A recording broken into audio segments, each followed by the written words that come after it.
Let me say that it's been 20 years or so that Congress has tried sanctions.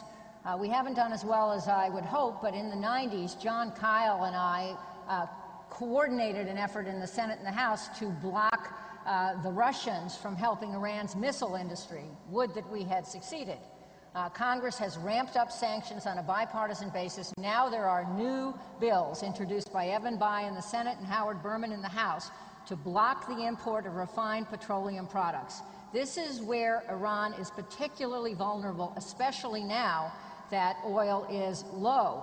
And I think our goal must be to have a limited window for one more diplomatic effort, Jim, in my view, but to do it from a point of strength. And our point of strength is to ramp up U.S.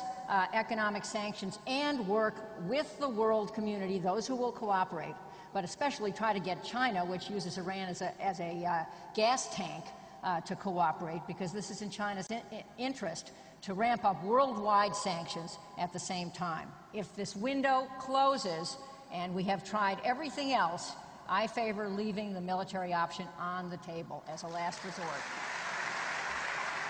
I think it is a possible outcome, but I think there is actually more going on inside Iran than that question implies. For one thing, the Persian population in Iran is not a majority. It is a plurality. There are many different, diverse, and disagreeing populations inside Iran. And an obvious strategy, which I believe is a very good strategy, is to work to separate those populations. Second of all, the economy of Iran is in pretty bad shape.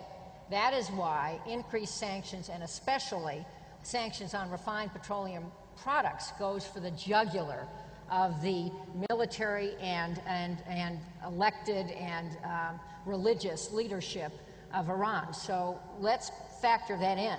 As President Obama has said, and I agree, we are not at war with the Iranian people. And they would like, I think most of them would like, a very different government. So who's in charge? I do think the religious leadership is in charge. And those are the folks, if we have a negotiation, that we have to talk to. Ahmadinejad is a hothead.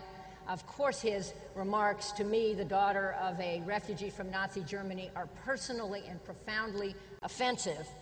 But getting past that to trying to be pragmatic, thinking about a way to stop this nuclear bomb problem, I think we should be talking to the religious leadership of the country and working to separate the population of the country so that it can hopefully increasingly resist the kind of terrible leadership it has. We have a lot to get to. We have to take a... First of all, I strongly agree.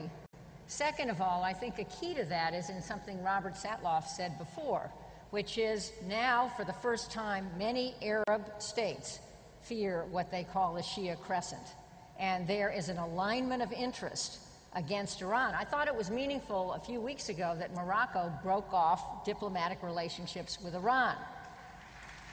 And I think it is very meaningful that Egyptian President Mubarak is furious about the presence of Hezbollah in Egypt, trying to destabilize tourist sites and to help with the devious imports of more armament into Gaza. So I think you just add them up. Morocco, Egypt, Saudi Arabia, which is absolutely furious, Bahrain, UAE, Jordan. King Abdullah was here just a week ago talking about this. Put that alignment of interest together. Some of these countries produce oil, some don't. And I think the opportunity for us to finally produce a juggernaut around the neck of oil is there, and this is the time to move. And needs to be, to make the Palestinian Authority and Fatah a more capable partner for peace. I think everyone would agree that Salam Fayyad is a very capable partner for peace, but he doesn't have an adequate political filing, model citizen, and there isn't a deep bench there. So I think our goal should be to strengthen his hand and build more leadership. I just want to salute a development that I have seen twice this year.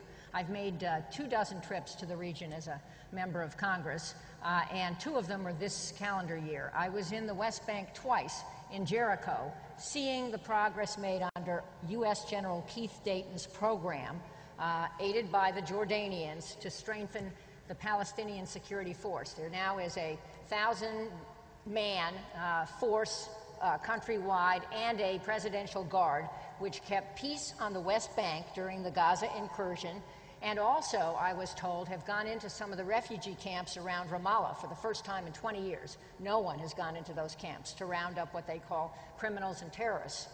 This is a building block, bottom-up building block, to strengthen the Palestinian Authority.